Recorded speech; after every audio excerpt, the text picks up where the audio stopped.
Hello, ladies and gentlemen, and welcome back to the ESL UK Premiership. We're here in our promotional tournament with our fourth quarterfinal of the day. Our last game is going to be between TCA and the name escapes me. I'm a terrible caster. Unfortunately, I don't remember the name of the GIM, of course. GIM.Black. GIM How could we Black. forget It's them? because we've already done GIM. It's because yes, GIM's other sister team. I'm a terrible person. I apologise. I am Munchables. Casting with me is Vedius. Sorry for the terrible introduction. We are here. I'm just going to start again. We're here at the ESL UK Premiership. We're here for the promotion games between GIM.Black and TCA. Now, TCA, one of our favourites, really, entering this qualification tournament. They were, if I'm correct, they were against your team last time they were trying to get in. Yeah, last time it was a slightly different lineup to this. Some familiar players, some new players, but XL Esports were the last time we saw them in the ESL Premiership. Is who they played against, and we should be able to have a quick look at their team sheet on the screen now. But TCA, they did in fact play against XL in the semi-finals of the qualification tournament, and it was XL that knocked them out in a best of 3. So I imagine that they will be looking to win this game in order to play XL Esports in the semi-finals tomorrow. They should indeed, and we do actually have an interview coming up for you guys with the owner of TCA, the owner and CEO and manager and many other titles, who had a few things to say entering this tournament about how he's feeling coming in and how they're going to do.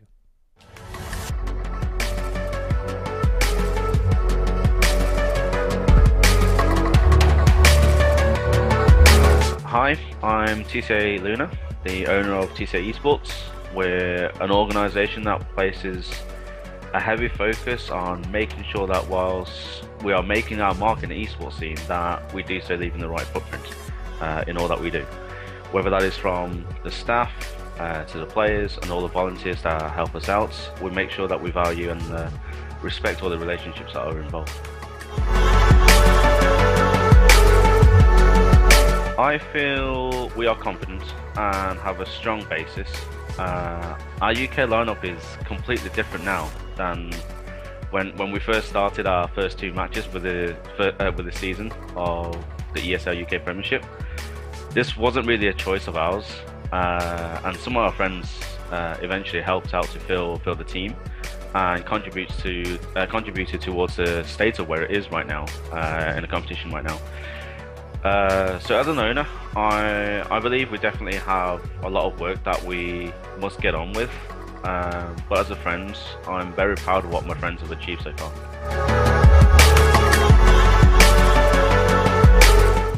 Charisma, friendship and respect, I guess. I think having the vigilance and perseverance to get back up when being knocked down is something that's up the sleeves of everyone involved in TCA. Whether that guarantees a spot and consider something special is obviously a definition that is going to differ from person to person. Although honestly, I think you're looking for an answer as to whether we have a cheese strat, and well, that'll be revealing a bit too much now, wouldn't it?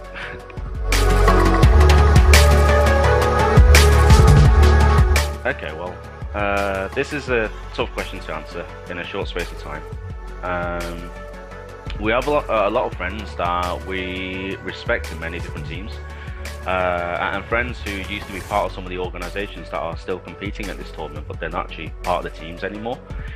I guess the awkward thing about this is when you start naming teams or organisations or players, I'll end up forgetting some names or people or teams. So forgive me if that happens. But we have a lot of people that's worth a mention. I mean, we have friends in the upper brackets such as Tundra and Lucci from FM, and then we have quite a few friends who are also part of the new Infuse lineup. So there's Alfari, Arthur, and Charlie T. But they're all friends, and then all the way down to the bracket that we're currently playing in, and in fact the first game that we're playing in GAM, we've got friends there too. So I think as much as winning is great, I think seeing our friends succeed is just as good. So I think everyone's a winner, really.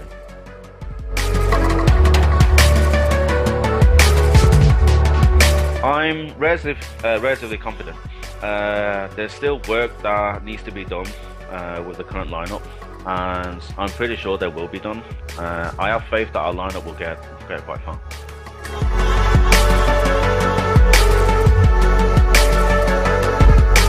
Well, obviously, thank you to all those who are supporting us.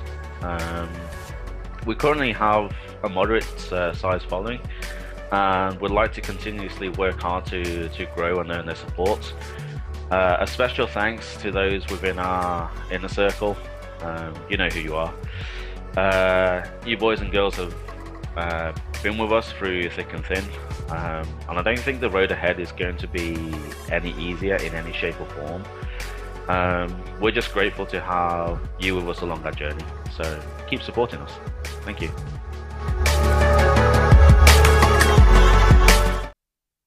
And there it is. That was the owner, CEO, manager, and many other titles of TCA. It goes by the name Luna, and just going to bring up on screen for you as well the team sheet for Gaming in Motion Black, the sort of the main Gaming in Motion team, the more forefront team. Up in the top lane we have Nez, we have Scudzy in the jungle, Reesicle in the mid lane, Barnetto in AD carry position, and Kenny Omega in support. So some of it is the same team as you see there, but the roster has been swapped around and a couple of people have changed names. So it's all, gamer tags and things change all the time, unfortunately. But we are going to be jumping into Champion Select for you guys for our fourth quarterfinal of the day. Gaming in Motion Black versus TCA. Now, TCA certainly one of the favourites heading into this tournament. However, Gaming in Motion Black definitely looking strong on paper as well. Yeah, we did hear that from their manager, CEO, owner, that they're feeling pretty confident coming in. They didn't name any teams specifically that they were particularly afraid of, so they're fairly confident in the roster that they have lined up. And I do believe that one, maybe two of their rosters are actually from outside of the UK, so perhaps they're hoping that additional EU representation might add to their roster a little bit. But we'll have to see what comes out from that. Getting straight into pick a band, we have Rengar as the first band, something that we briefly mentioned earlier, a bit of a Terra solo queue champion, by the way that it can one-shot and absolutely eliminate your AD carry. Same for Rumble on the other side. We've seen a lot of Rumble today. Definitely buffed recently thanks to the changes to Leandries. So a very strong champion as well in the top lane. Certainly is, and it's going to be taken away as well. Kalista, despite the recent nerfs, has been banned out. Nobody wanting to deal with that one. And as well, Janna going to be banned out, which is not a support that you see banned very often anymore. I imagine that's one of two reasons. Either one, they want a champion like Alistair, where Janna is very good against, she is disengaged, that is her job. And against a hard engage like Alistair, Janna is a very strong counter pick. The alternative is there is a Janna main on the other team that we aren't quite known about. Kenny Omega might be one of the best Jannas in the world that we don't know. So perhaps it was a target ban with that respect. So those are one of the two possibilities that ban Janna. I don't want to stop you in your tracks, but Janna is a support champion, and last game we saw the best support in the world. So it seems unlikely, but we'll have to see. We do have very true. some statistics on the players, so we could have a quick look. But Nidalee gonna be the last ban. Obviously a very aggressive jungler, very good in the early game. You can really punish your opponents, and we do see that Kenny Omega has some pretty decent Janna statistics. 5.3 KDA. Yeah, pretty impressive coming out from a Janna. It means that he doesn't die very much, which is kind of what you want from a Janna. But with over a 65% win rate on Janna and solo queue as well, so that's very, very, very impressive. Obviously knows how to use that champion. Ooh, the gangplank is being hovered. Fingers crossed we'll see that. I don't know. I don't want to jinx it by saying anything, but Irelia for the second time today going to be locked in. We've seen it banned today as well, so 3 out of our 4 games it's been picked or banned. Nez going to be taking that one to the top lane potentially. Could also go to the mid lane. We'll have to see. And as well, the Sivir locked in as the AD carry. Very, very standard. We see that almost every game. Yeah, so one thing I want to touch on is I know Raisins as a player, very common in solo queue, and he was on the former TCA lineup. Having played against him myself, he likes Rek'Sai. And when I say he likes Rek'Sai, he really likes Rek'Sai.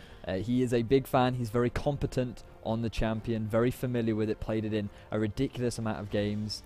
And he's, over 175 games on Rek'Sai just this season. And as far as I'm aware, he's got about a 60% win ratio on that champion. So definitely very familiar, definitely a comfort champ, and definitely strong in the current meta. So unsurprising pick from the side of TCA. And we see a Lulu and Jinx locked in. So this is the second Jinx of the day locked in. First Lulu though. Interested to see whether this goes mid or support, or even top in fact. The fact that I see a Ghost makes me feel like that might not be a Lulu mid. That could change though. That could change, definitely. Perhaps he played something earlier, like a Cogmore, potentially. But Lulu could work anywhere in reality. Lulu is a fairly safe pick against Aurelia in the top lane. Alco, I know back from iSeries. From what I remember, he played on the European lineup, and he was the mid laner back then. So it does seem to be that for this particular game, he's moved to the top lane. Fairly transferable skills, both solo lanes, both mechanically demanding. But he may very well bring out the Lulu in the top lane. A very, as I said earlier, good pick into Aurelia. But it works much better with Jinx. Lulu is a very good champion to help support Jinx, provides a ridiculous amount of utility, and can do a very good job of keeping her alive. So, meanwhile on the other side we see an Echo. We haven't seen Echo. Recent buffs in this patch. His mana cost on the Q has been improved. And so it doesn't cost as much mana, and same for his E. His dash now has lower cooldown at earlier levels, so his trading in lane is a lot more easier. Yeah, his trading in lane is a lot more easier. Sorry, I was being your echo there. So we are going to see the Nautilus locked in as well, so Nautilus likely will be in that support role, and Echo likely will be the jungle. Could be the mid laner either though. Obviously both very possible. But Lissandra currently being hovered over. Oh. I would love to see this. It's ages since I've seen Lissandra. It's one of my favourite champions. So, Lissandra, I know that Nardus Russ is a Lissandra main. I would argue he's a bit of a Lissandra one-trick pony. I'm not going to say that because I believe that he as an individual can play many champions. But I do know that he has a lot of Lissandra games. I believe he has around over 160 this season. So he's very familiar on the champion, even after the large number of nerfs that Lissandra received. But I guess with the AP item changes, especially to Liandry's and the poke that Lissandra can achieve, she has received a little bit of a buff depending on how they choose to build her. So comfort picks all around, really. We see Ryzen's on his Rek'Sai, we see Nardus Russ on his Lissandra, and in the bottom lane we do appear to see a support Lulu, which I think works very well, synergizes very well with Jinx in terms of keeping her alive. Yes, certainly will. And I mean, this is the kind of composition that can do incredibly well if you can protect that AD carry. Interested to see this Renekton up in the top lane. Renekton versus Aurelia. I feel like I'm watching a Season 2 game right now. Can't wait to see this matchup. Obviously, Renekton tends to have quite the advantage early on. Definitely. But then, basically, the longer the lane goes on the grounds that it's even, the more Aurelia starts to pull ahead. However, while we haven't seen much Renekton, his with the black cleaver that came in several patches ago, that made him a lot stronger. Yeah. It offers armor penetration, which works perfectly on Renekton. It gives him cooldown reduction, which is perfect on Renekton. It gives him health, which is perfect on Renekton. So it is a perfect item for that Renekton. And the biggest problem with Renekton is he can get kited very easily. Not only can he get kited very easily, he doesn't perform ideally in lane swaps. So those are two options available. With a Sivir, it's very easy to kite away from a Renekton. There's no way. He doesn't have, while he does have his dash, he doesn't, other than that, there's no way to stick onto the enemy or his target. And especially with a Sivir, as I already mentioned, when on the hunt is popped, it makes it very easy for the team to kite away and disengage from that Renekton. So a bit of a questionable decision, but he must believe in his ability to play the champion, especially it is a positive matchup in the favour of Alco. So we will see how that goes. And it might be down to the fact that he's looking to snowball the lane. Like we've talked about, Renekton is an incredibly strong laner in the early stages of the game. Lissandra also very strong at laning, and in fact Lissandra and Jinx both can definitely bully their lane opponents. So this could be a matchup where we see obviously the blue side TCA trying to just bully out the lanes, trying to force an advantage off the back of that. And when you have a support like Rek'Sai as well, it's the perfect kind of jungler to force that early aggression, to force your lead upon your opponent and just make them have to play reactively against you. Yeah, definitely. And one thing we haven't mentioned is the jungle Echo. We did briefly touch on the fact that Echo was picked, and you do see it in the jungle more recently. When the Runeglaive came out, I initially suspected that that would be a nice pickup for Echo, and he would actually work a lot better in the jungle than he would in the lane. However, you do see some from other professional players, they still prefer to go to Cinderhulk. So they would much rather make him tanky, get him on the front line with the fair amount of crowd control that he does offer. His passive is ridiculously strong. If he gets 3 procs, not only does he get a speed boost, and I mean a big speed boost, but he gets a very harsh slow onto his opponent as well. So the idea is to make him very tanky so that he can jump in, he can get those procs off and apply that crowd control without being killed while applying those 3 procs. So we'll see how that goes, but he's not that great in the early game. I suppose it does depend on how confident you are in the champion. He does have the tools in his kit to gank early. However, he might not be able to clear as quickly or as effectively as Rek'Sai on the other side. No, I fear you might be right. We'll have to see. And Echo has been one of these junglers that's kind of hit or miss. Definitely. If you can get the ball rolling, if you can land those parallel convergences properly and land the stun, get the shield on yourself, it can be incredibly effective. Obviously, it is a massive area and stuns everyone inside it when you enter the area yourself. However, especially in like the LCS, in LCK, we've seen a lot of Echo jungle locked in and then really not been able to achieve those stuns with the parallel convergence, and it kind of swings the other way. Once you can't land that stun, it becomes a lot less effective. Yeah, definitely. But it still does offer a very strong, potent shield, and that shield does make it easier to trade. And so, unfortunately, it does scale with AP. So the more AP you have, the bigger your shield. And I do wonder if it will be bigger than an AP Lee Sin. I doubt it. I doubt it. However, it's still a very, it's definitely a strong option for Echo players to use. I know, having played Echo a fair amount in the mid lane, that is one way that I would use the shield. I would put it down, jump in to gain the shield, use the first dash and then the second dash to help trade using the shield. So that is one option, depending on whether or not he does that is up to him. But we'll see. I'm really looking forward to this game. I feel like out of all of our matches today, this will be one of the closer ones.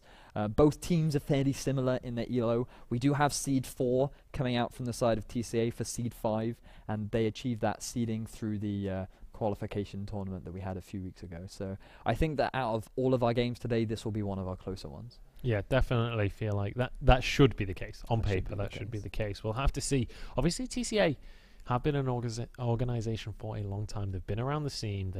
They have been a team for a while, so they should be able to gel together very well. But obviously, Gaming inMotion.Black look to be a very strong contender as well. But in just a few short seconds, we are going to be jumping onto Summoner's Rift for the last time today.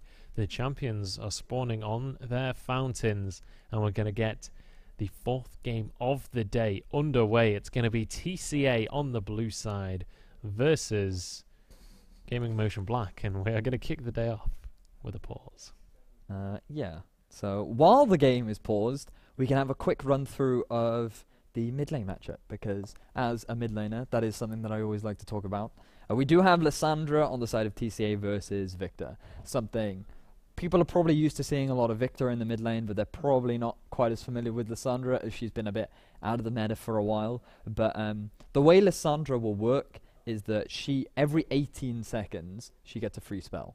Her spells do not cost mana. And 18 seconds, while it is a fair amount of time, what you can do is you can use her Q, her Ice Shard, and if it hits a minion, it doubles the range.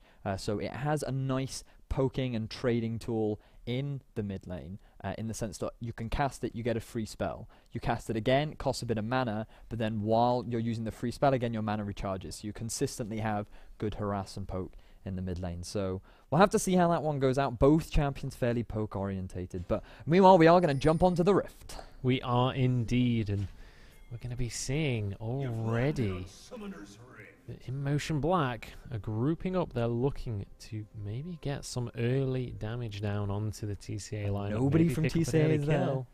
They've not been spotted just yet. They're going to be able to get into this jungle unfound. Now let's see if they get spotted out. The double ward coming out, making sure they have double the vision. I don't know if he was in range. Were they spotted? I don't think he was in vision range right there. Oh, This could they well know be where they dangerous. are, but do they know where? They know where they are, but do they know where they are? Yeah. That is the question. TCA do not know that this is happening right now. Oh, Lissandra spamming the laugh. Spamming laugh is coming out. Can they get anything? The parallel convergence comes across, and they don't manage to grab anything off the back of it. So a little bit of vision, but that's all they're going to be able to achieve. I was very excited for our first level 1 invade, but alas, it was not meant to be. Yeah, they do have nice deep vision, so they're going to know where TCA decide to start. Raisins is very likely to...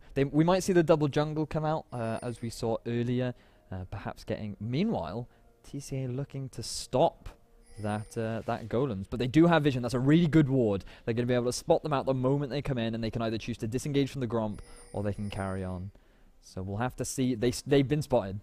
They have, and they decide immediately to just back away from this one. So just completely standard bottom lane level 1 start. Neither team going to be able to go for that early jungle camp, and we are going to see the pool party Lulu coming out. So half kid, half squid.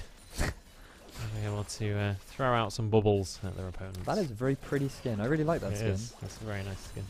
One of my personal favourites. The only problem with this skin, and with the Rek'Sai skin, is all of the glitter lance, the Rek'Sai Q, the Prey Seeker, and collateral damage from Graves all basically look like the same ability. Yes, I definitely agree. Every time I see Rek'Sai Prey Seeker come out, I think, oh, there's another Graves ultimate. Exactly. It's terrible. Meanwhile, in the bottom lane, they are shoving up, rushing that level 2. They have hit level 2 first, TCA, but they hit level 2 at the same time. Nice spell shield. Oh, the dredge line lands though onto Jack and Maka. Decent dredge line, but no follow-up whatsoever, and just complete anti-climax there. But Barnetto not quite in range to follow up on his supports engage. Unfortunately, we are going to see another quick pause. The first pause was due to the players are playing on the brand new HUD that Riot has provided us with, and they had to change a few settings around, but we haven't got a heads up on what this one is for, so just waiting on the players. It must be a it does seem to be a bit of a lag issue, probably someone resetting a router or something, but from the side of Gaming Emotion, it does seem to be a few technical issues. I'm sure they'll get those resolved fairly quickly. Meanwhile, I can do another quick run through of what they did on the red side. They did do the double jungle, and I do love to talk about the double jungle because of how well it does against the lane swaps. Yeah. So for those that weren't there earlier, Relia starts double jungling with Scudzy, and what they'll do is they'll share the experience with the Krugs, and usually they'll give the gold over to the top laner so that they can go back and buy some wards. However, it does appear that they decided not to do that, and instead, and then what you do is you move over to the red together, you both get level 2 on the red, and then if there is a lane swap, you can keep double jungling, whereas if there's not, you can go back to lane. Meanwhile, in the river... Oh, Raisins could be in trouble here. Does the slow land from the passive? It doesn't look like it's going to. Raisins with a beautiful tunnel. Gets to safety. I thought that was going all the way to Tribrush then. I thought it was some kind of like bugged thing, but he's going to be able to get away from that one. Nade's arrow's getting chased down by Recycle. But he's going to be able to get to this mid lane and start to push these minions under the tower. Yeah, really nice aggression coming out from Scudzy on the Echo. I didn't really realize that Echo had such good early trading potential, especially with a Rek'Sai considered one of the stronger early game junglers, but it does appear that nice reactions there by Scudzy. Meanwhile, in the top... Oh, up in the top lane, we do see a bit of an extended trade going off here. Both parties incredibly low. Alku just about coming up ahead of that, but it's on a knife edge who's really ahead in this lane right now. And realistically, that could be a bit of a problem for Alku. Yeah, with 5 health pots came back to lane on the side of Nez. He does obviously have more sustain. He gets natural sustain from the passive of his W. And the moment that stun is down from Alco, we might see a bit of aggression. Oh, Raisin's coming in though. Ooh. The flash is going to be used immediately from Nez. Nice fast fingers there. Definitely. Raisins doesn't manage to get the stun. Really nice flash from Nez. The moment he saw Raisins come from behind, he flashed straight out of the way, and Raisins flashed as well. So nice trade flash for flash there. Really well played from the side of Gaming in Motion. So I'm glad that there's been no first blood within the first 5 minutes. This is a good sign. I'm expecting a nice, hard-fought game from both sides. Yeah, fingers crossed. Obviously, the rest of the games today haven't been incredibly close so far. Fingers crossed. This one should be a little bit more so. And so far, it's looking to be that way. No massive, massive leads coming out really anywhere on the board in regards to CS. And both teams seem very tentative in engaging with each other. Yeah, I do think they're a little worried from the side of GIM of the positioning of Raisins. They don't have any vision at all. Neither team really has any vision on the map. So they're playing rather carefully until they're first back and then go and buy a couple more wards. Meanwhile, in the mid, not very much action has happened, but as he's playing Victor, it's very likely that he's waiting for his first 1,000 gold because he wants to upgrade that Mark 1 as soon as possible to get the empowered death ray so that it becomes easier to wave clear. So that's what I'm expecting from the mids. Pretty passive for the most part of the early game. Yeah, he does have that 1,000 gold in his pocket should he want to base. Obviously, can't really afford to miss a minion wave for it this early, so has to wait for his opportunity. It does look like Nades Artis is moving down the river, heading towards the bottom lane. I wonder if we might see a bit of aggression. Raisins is behind him, but so is Scudsy. This could be a bit of a battle down in this bottom lane. Nades Artis in position. Oh, he's going to be able to go in. Nades Artis getting a lot of damage down. He is level 6. He uses the Frost Tomb onto Barnetto, who's going to be surviving. The first blood comes across. There's the Ignite to finish him off. As Raisins is on this front line. Scudsy taking a lot of damage. Has to flash away from that one. And it's going to be a 1-for-1 overall. Yeah, that still first blood on the side of Gaming in Motion. Really unfortunate that it went on to Kenny Omega. That's not really who you want the first blood onto. However, they still get the first blood gold, deny that first blood gold, more importantly, from TCA. But it's still, TCA come out ahead on that one. Not only do they force Barnetto to go back because of how low he was. He died, of course. Oh, up in the top lane though, Nez is going to be going down. Alco manages to pick up the 1v1 kill on that Renekton. And it's so important that he did, because this is the part in the game where Irelia really starts to pick up. Yeah, we already talked about how much early aggression Renekton can apply to Irelia, and I'm a little bit surprised Irelia chose to go for the Phage instead of the Sheen Rush, because the moment you hit Sheen on Irelia, your trading potential improves pretty dramatically, so bit of a surprise. Meanwhile, Nez is just going to TP back to the top lane, might be able to pick up a kill depending on how he chooses to play the lane. He's looking for it, but I don't know if he's going to be able to get onto Alco. There's the Blade Surge, there's the slow. Does he have ult? There's the flash coming out from Alco though, and it's going to deny it. Meanwhile, Scudsy is moving around. He certainly is. He's looking for this. I don't know if he's going to be able to find it. The base is about to finish, and the pool party Renekton is going to have a party on his fountain. Yeah, so big lead now for Alco in the top lane. He's managed to build up the lead, and it does look like the Renekton is going to go for that early Black Cleaver rush that we mentioned earlier in Champ Select. So not really a surprising build coming out from the side of Renekton, but it's really worrying now for Nez in the top lane. Yeah, luckily, obviously, while Nez has fallen behind, the fact that Scudsy came up to the top lane has secured them their blue buff, but Nez is in a lot of trouble again. Alco trying to finish this one off. He's not quite going to be able to do it though, so low, and he's actually taking a huge chunk of damage right back. His TP is down. TP is down indeed, and Nez could well fall pretty significantly behind off this one. Scudsy decided that he doesn't want to try and go top lane. Renekton's ult is still down, I believe, so he might have been able to pick up a kill, but decided against it. Oh, I stand corrected. He is moving to top. Yep, Scudsy could be in a bit of trouble here. A lot of damage coming out from Alco. There's the Prey Seeker. One more hit from anything will finish this Echo right now. Raisin's waiting on a cooldown. He's looking for the Prey Seeker. Is he going to be able to find it? Chrono Shift. There it is. Picks it up with the Prey Seeker. Raisins, the marksman from the jungle, picks up the kill onto his opponent. Now, I'm surprised he didn't use Chrono Shift sooner. Would have kept him alive. Would have given him the burst of health that he needed, but decided not to use it. So now, TCA with the kill advantage, with the gold advantage. Top falling very far behind. Same in the bottom lane, 20 CS in favor of Jakamaka. So it's not looking good for Gaming inMotion at the moment. No, I'd have to agree. And we'll have to see if they're going to be able to make something else happen from this one, obviously.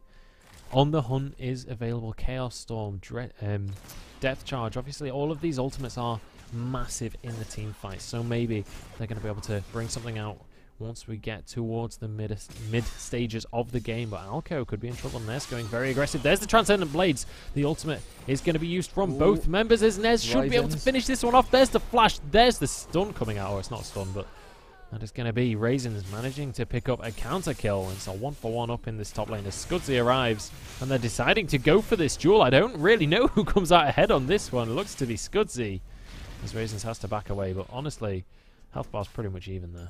Yeah, nice trade there by Scudzy. Not really sure what he was hoping to achieve from all of that, though. I suppose he just wanted to try and force Raisins back if he could. But nevertheless...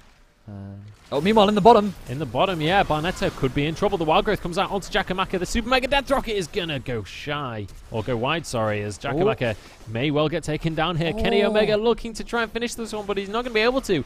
But the staggering blow locks up Bartianono, and he's not going to be able to get him. And both members from TCA managed to escape by the skin of their teeth. So the Raisins ultimate there, the Void Rush, actually scared them off. They heard the cry and they thought Raisins must be nearby, so we can't keep chasing this. So really nice ultimate, really creative way of using the ultimate to disengage from the fight bottom. Meanwhile, Drake has been started from the side of Gaming inMotion. It certainly has, and with 5 members here, they should be able to achieve this objective for themselves. Interesting that they've sent the Aurelia down here. Here comes Raisins. He's not going to be able to get the steal. He's going to be taken down as Nez looks to head back to base. But in this meantime, Alco has been pushing up. The teleport is finally available, and Nez going to be able to get back up to that top lane and defend his tower. Yeah, questionable decision making from Raisins. I'm not sure why he decided to try and steal the... while he tried to steal the first Drake. This early on, it doesn't have that much impact on the game. They could have easily given that away. We already know that with the new patch, everyone gets the timer, so they would have known when the next one was coming up. And with their team composition, definitely having a big mid-game spike with Renekton, with Lissandra, they definitely could have contested that second Drake, but looks like he felt that he could steal it, and he unfortunately paid. Meanwhile, in the top. Yeah, Nez is in a lot of trouble. That's going to be the Glacial Tomb coming out from Nadezaros, and that is going to be a dead Nez. Another kill coming on to the Renekton. Alco is going to be more than happy with that one. Yeah, so as we mentioned earlier in Champ Select, Nadezaros very competent on the Lissandra, has over 165 games this season, very familiar with the champion, definitely one of his preferred, and unfortunately now with that gank in the top lane, we could see the pink ward in the river for Alku, which enabled Nadezaros to be able to roam to the top.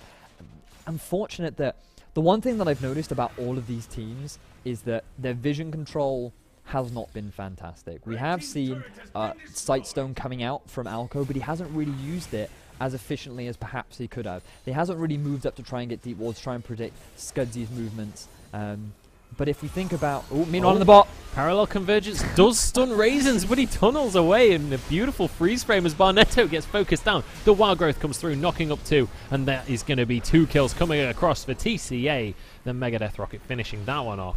As Nadezaros arrives on the scene, trying to escape from Recycle there, who isn't quite going to be able to finish that kill off. Yeah, they felt like they could pick Raisins out then. They felt like he was slightly out of position, but he does manage to get his tunnel off just before the stun lands. So he stuns at the end of the tunnel, but he manages to create a bit of a gap. It then looked like that while Barnetto and Kenny did actually get there first, that actually ended up backfiring on them, because the moment they saw the teleport, they tried to disengage, but now they had the bot lane of TCA pushing from underneath, as well as the teleport and Raisins collapsing on from either side. So unfortunately, slight misposition from the side of Gaming inMotion, but nice pickup from TCA, nice collapse and teleport from their side.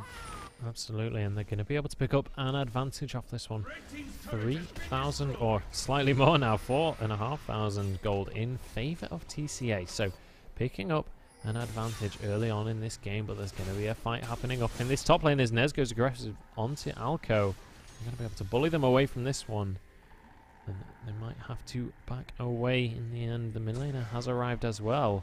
They're just looking for the 3v3 right now, though. They're not afraid of this one, and they're going to start off the blue buff. They do need to be careful, though, because Nadasaurus completed now the Morellonomicon. Gives Lissandra a nice bit of a power spike, nice cooldown reduction.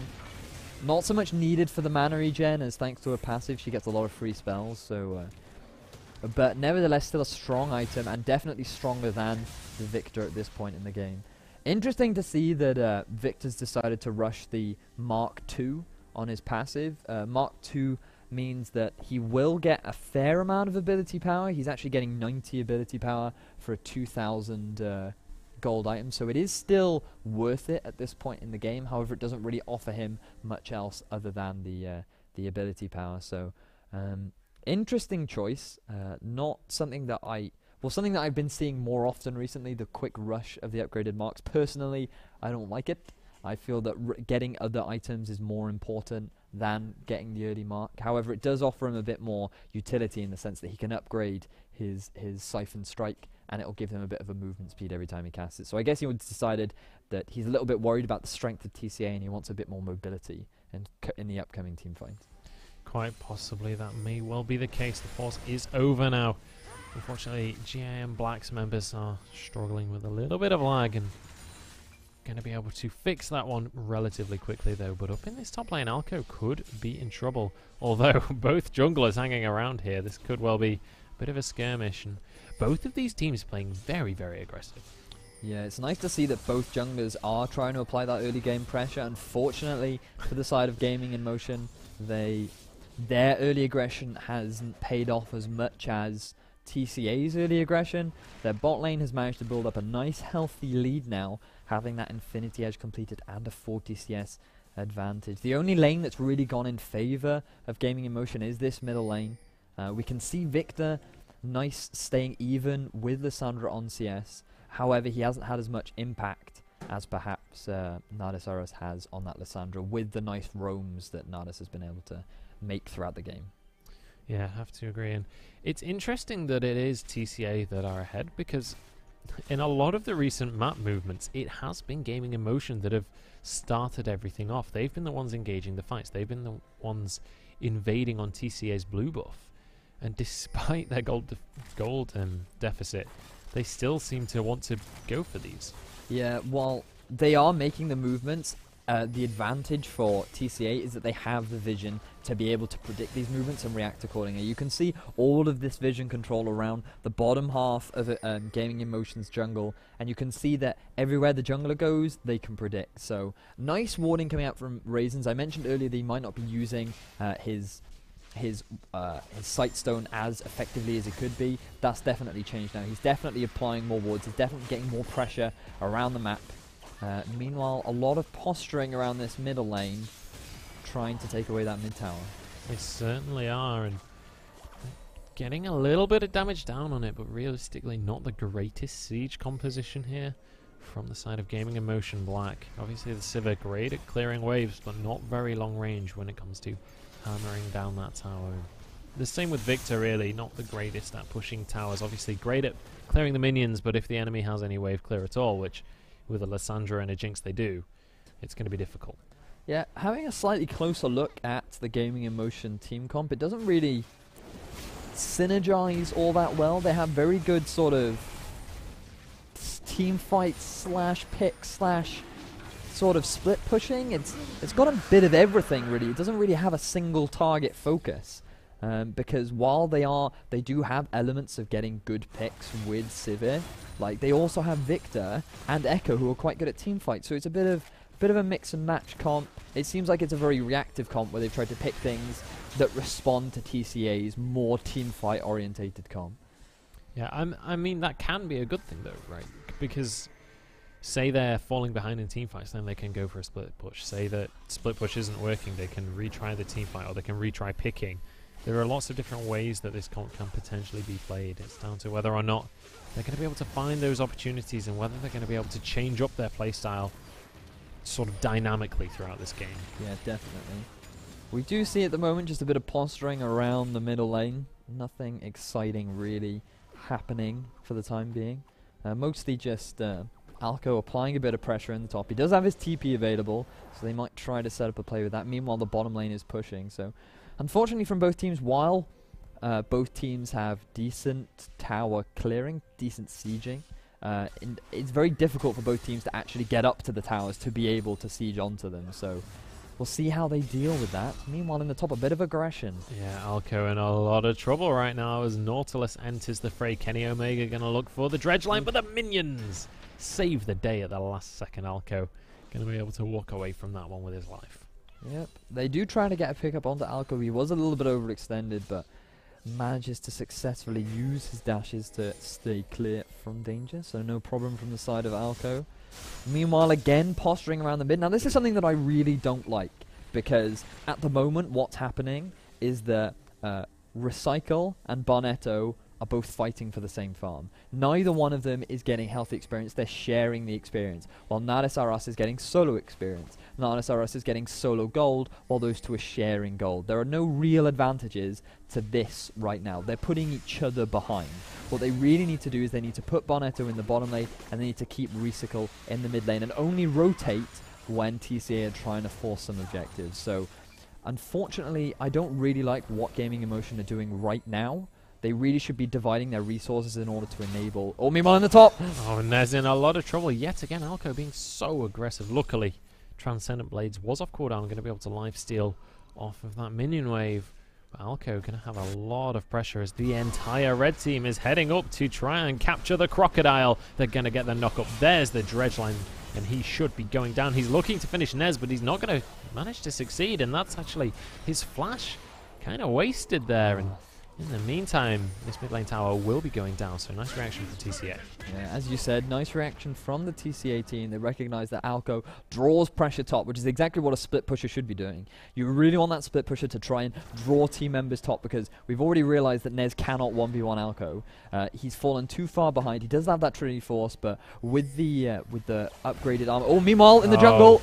Really nice play here from TCA. They're going to be able to pick up a kill. Jakamaka grabs the killing blow onto that one, and now Scudzy going to be the next target. The rocket lands onto 3. Jakamaka could be in a 1v1 though. The teleport is cancelled, unfortunately. Scudzy now going to be the focus target. Once again, the ignite is there. There's the last auto attack as Jakamaka picks up his second kill of the fight. And now they can push onto this bottom lane tower. But the setup there was beautiful. Yeah, really nice ultimate coming out from Nadis Aras. Manages to hit 3 of them all together. Then chains the CC beautifully. Enables them to pick up. I believe that was a 3-for-1 overall. So. Yeah. And they set it up. There was a massive slow push pushing from the bottom lane.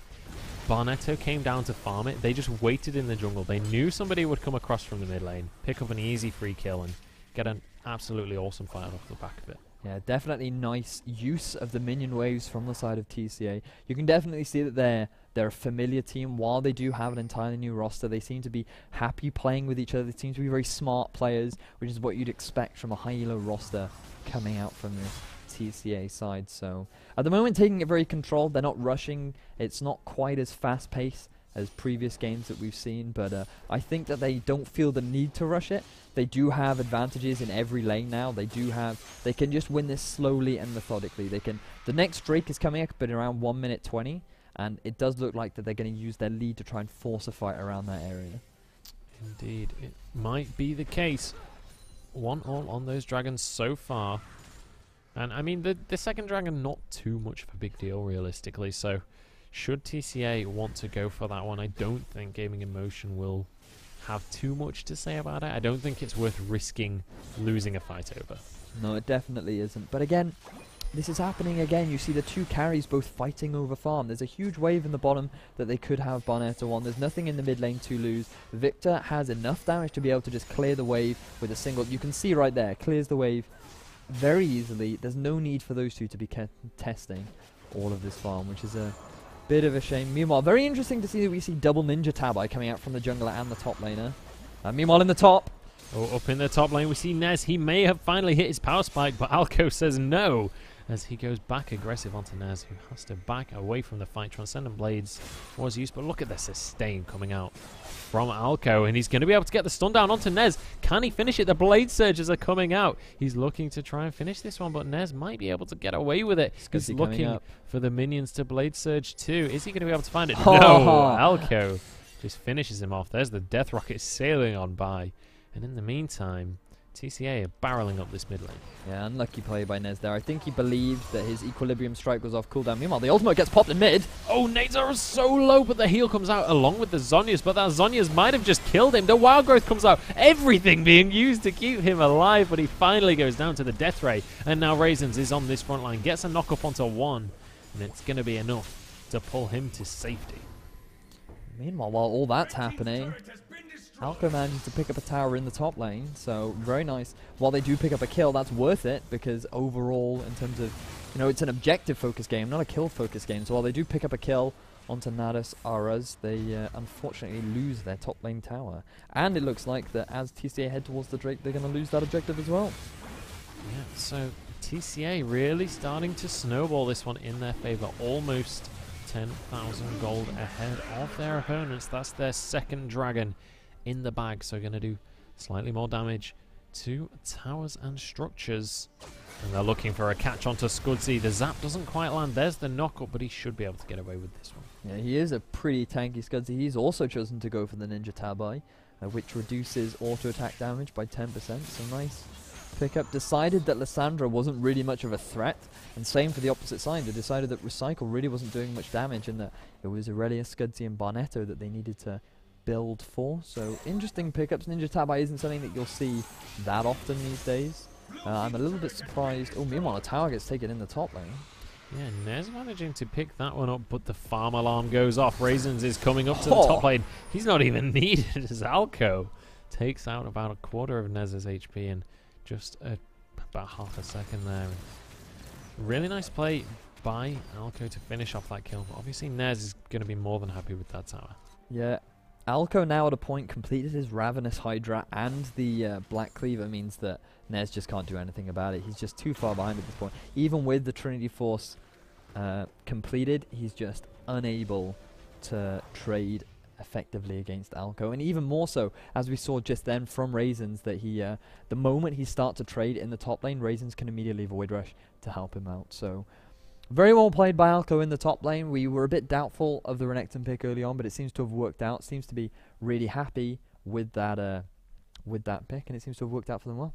Yeah, it seems to be working as you say, and unfortunately we are going to see a quick pause. One of the players having a bit of trouble with their internet. Just going to go and hopefully restart the router, maybe get things on the go, maybe go and shout at their brother for downloading too much, but across the board, TCA looking incredibly strong right now. 9,000 gold ahead of Gaming in Motion. 12-5 on the kills.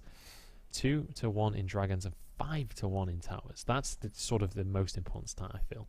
Yeah, definitely impressive performance coming out from the side of TCA. Most impressive probably their bot lane. Definitely a lot of action has been happening down there, enabling them to get that lead, secured them some nice early drakes and some early pushing power, which is really what they need. But I suppose MVP of this so far has got to be Alco in the top lane. His performance has been truly incredible, and the fact that he's been able to keep Aurelia like under his thumb has prevented Gaming in Motion from getting any teleport plays that they might have wanted coming out from Nez on that Aurelia. So well played by Alco. Nice early game pressure, which is what we were expecting coming out. Yeah, and I feel like it's really, as you were saying, it's really important on that Renekton to bully that Aurelia, because if you go even, Aurelia wins. That's kind of how the matchup goes. She will outscale and she will become a lot harder to deal with. I feel like Aurelia has just much more powerful power spikes. So if you end up fighting while she's in one of those power spikes, you're not going to be in one. You're Renekton. You kind of have a very steady power increase throughout the game. So by being this far ahead, it's just going to completely negate that and mean that until sort of the point where everyone's at 6 items, he's going to be more than fine. Well, one possibility you can do in the Renekton Aurelia matchup is, instead of maxing your W, the one that heals you and gives you true damage, you can actually max your equilibrium strike. And so what you do is every time Renekton tries to engage on you in the early game, you just stun him, because he's always going to do a large amount of damage to you, and so you immediately stun him, and the duration gets very long, even only at level 3. So you stun him, and you then just disengage, because in reality, as you rightly said, you just need to survive. The moment you complete your Sheen might even be enough to be able to trade back with Renekton, so that might have been an option available for Nez. Obviously, that scenario is a perfect scenario where you get your stun off before Renekton does, but regardless, that is one option available for Aurelia players if they just want to survive during their laning phase. Absolutely, and we'll see. I mean, obviously, that wasn't what he ended up doing in the end. Did go for that hidden style and hasn't had the best lane phase because of it, but I really want to draw your attention to the CS numbers. We are actually back onto the Rift now, and if we take a look at the CS numbers in this bottom lane, mid lane is almost exactly even, but the AD carry for TCA, Jakamaka, has managed to pull 50 CS ahead of his opponent, and this is largely down to what you were talking about earlier.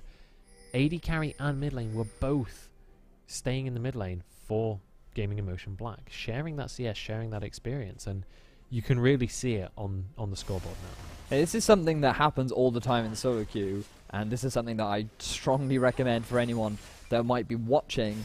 What will happen is if the mid laner loses, maybe sometimes even if your mid laner wins, or sorry, your bot lane wins, they might come mid because they want to siege the tower, but then they realize, oh, I can't, so you end up just sharing farm in the mid, and neither your mid or AD carry gets any benefit out of it at all. So go to those side lanes, get that farm for yourself, make sure that you're still farming, you're not denying anything from your AD carry, because it will put you in a situation like you see Bonetto is in right now. Yeah, it certainly will, and oh, we are going to see the fight kicking off. Riscal already using his cleanse super early. There is the rocket coming through, but it's not going to be enough. Oh, the shutdown comes through. A nice death ray picks that one up along with the Chaos Storm. Raisins in a 1v3 though. He's going to be going down. Kenny Omega picks that one up in the end. Scudzy doesn't have anywhere to run. He's got no flash, and Riscal is there to back him up, but they're both in the wrong jungle right now as Alco finishes off that health bar, and Alco looking for more.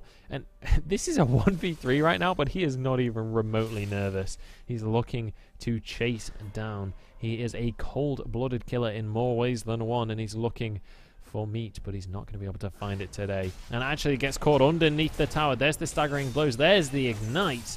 But they're not going to be able to go for this, or are they? They decide to finally go in. He's doing a lot of damage to multiple members, though, and I don't think they can take him down. Raid boss Alco is going to be able to get a kill. Can he get two? He's looking for it. Doesn't have the flash available, and he's going to have to back away from this one. That was a greedy play from the side of Gaming inMotion. They traded 2 for 2. When they were so far behind, they got 2 kills for 2, which is an ideal situation for them. If they keep trading 2 for 2, then that's good. As long as they can slowly edge their way back into the game, then that's great. Like we can see, we're just going to have a quick look at this replay. Alco, he's 3 levels above Nez, 4 levels above Scudzy, and they're all so incredibly low. They do chain the CC perfectly. You can see here they get a really nice stun onto Alco, but the damage is already done. Nez is incredibly low, Scudzy's incredibly low, and meanwhile Lulu's coming out through the mid lane, manages to pick up a kill onto Scudzy, and there's nothing they can do. It was an incredibly greedy play onto Alco, enabling them to pick up an extra 2 kills, turning the overall fight for a 4 for 2 in favor of TCA. Very greedy play.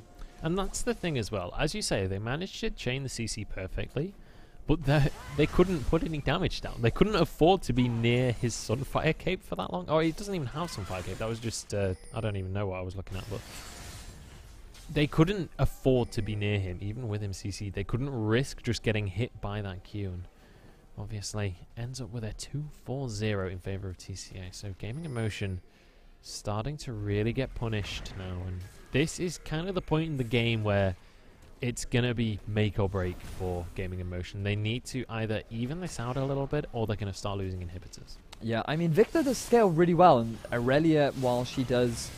She's obviously behind Renekton right now. She could just get those levels that she's missing, and she can just get the gold that she needs. She will also become a Terra. I don't like the build coming out from her right now. Meanwhile, the hook lands on the Raisins. Oh, Raisins in a lot of trouble. He's going to be taking a lot of damage, but he's so tanky. He's going to be able to tunnel his way out of there as Alco jumps in. He is so tanky with his ultimate. Look at the damage coming across the board. That's 4 kills. I was going to say 3, but another died immediately. And there's a double kill coming across. There's the ace coming through. Jakamaka picks himself up a double kill. Double kill on the Renekton as well.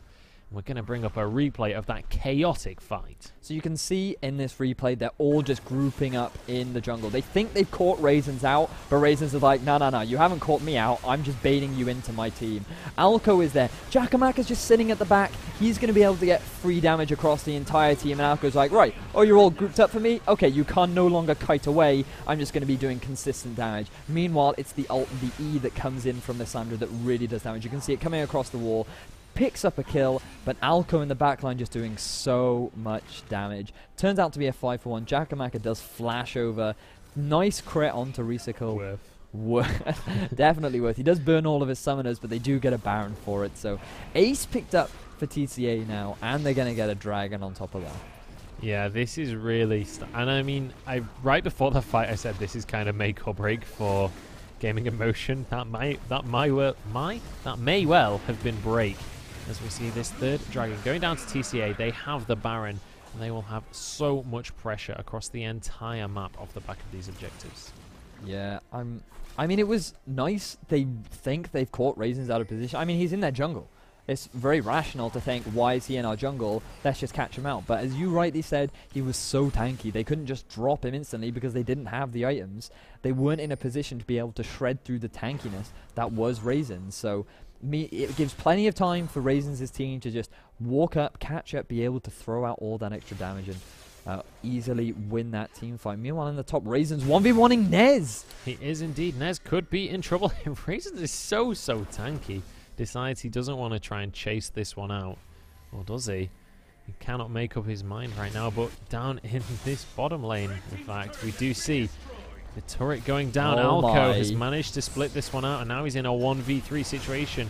But it looks like he might be able to get away with it. He uses the ultimate, and he's doing a lot of damage to Scudzy. He's looking to try and do what he can, but he may well be going down soon. He finally goes down. Manages to bait out the Chaos Storm, though. But in the meantime, the tier 2 mid lane tower goes down. Nataros goes in, gets the Wild Growth knock up, and there's a double kill for Jakamaka as well with that rocket. He's looking to make it a triple. The crit doing so much to Barnetto, but they can't chase that one out. And that is going to be the bottom lane inhibitor for TCA. They burnt so much trying to kill Alco in the bottom lane. It took 3 of them to kill him in the end, and he almost got a return kill as a result. They felt like while they did pick up a kill, they were just doing exactly what a split pusher needs to do. He's drawing pressure to him while the rest of the team gathers objectives everywhere else on the map. The moment they burnt so much of their stuff, Nadis Arus flashes in, gets a beautiful ultimate onto Recycle. He cannot cleanse fast enough, and then TCA Jakamaka picks up a double kill with the ultimate. So very nice coordination from them. You can see how quickly the ultimate from Lulu quickly helped Nardosaurus after he flashed into the enemy base. So very nice teamwork coming out from the side of TCA, and overall very strong performance this game. Yeah, absolutely. And by the looks of things, that might be enough for them to close this one out. 14,000 gold lead right now. 3 dragons to 1. One more push up in that top lane could just be enough. We'll have to see in this upcoming battle that is inevitably going to happen as Alco goes in. Barnetto's health bar is melted and destroyed as the rocket comes through. Scudzy already having to use his ultimate to get out of this one. And Alco just so tanky, flashes for the stun, and Recycle taken down as well. Alco is pretty much 1v5ing right now as he jumps in. Kenny Omega doesn't quite get the hook, and that is going to be the end of the game by the looks of things. Alco is more than tanky enough to tank the towers, but it just doesn't matter as the super minions have arrived anyway. Jinx has so much damage. Jakamaka can just burn through those health bars with that Pow Pow minigun. And that is going to be the end of our last game of the day. TCA taking it in style. Yeah, you could see Alco got to the point where even without any defensive stats, he was still able to pretty much 1v5. Just because of the massive level advantage, he was level 18 at the end of that game, 3 levels above the highest level on the side of Gaming in Motion. So very well played by Alco. He had a massive impact that game. I mean, highest damage, 33,000 damage from Alco. I mean, that's a Renekton. At the start, we said he's going to get kited. Well, he dealt with that very easily by getting a frozen mallet in the third item. No one was going to escape from that massive crocodile after that point. 10, 3, and 12 from Alco. While I thought originally he was a mid laner, he seems to be a pretty solid top laner too. So very impressive performance coming out from him. Yeah, and I just want to point out as well, he was 14,000 damage ahead of the next person in the lineup. Obviously, Jinx was the next person, Jackamaka there, also having 10 kills. He was 14,000 damage behind a Renekton. That is not something that should really be happening. Alco ran away with that game wholeheartedly, but that is going to be TCA picking up the win over Gaming inMotion.Black. So, unfortunately, that is going to be our last game of the day.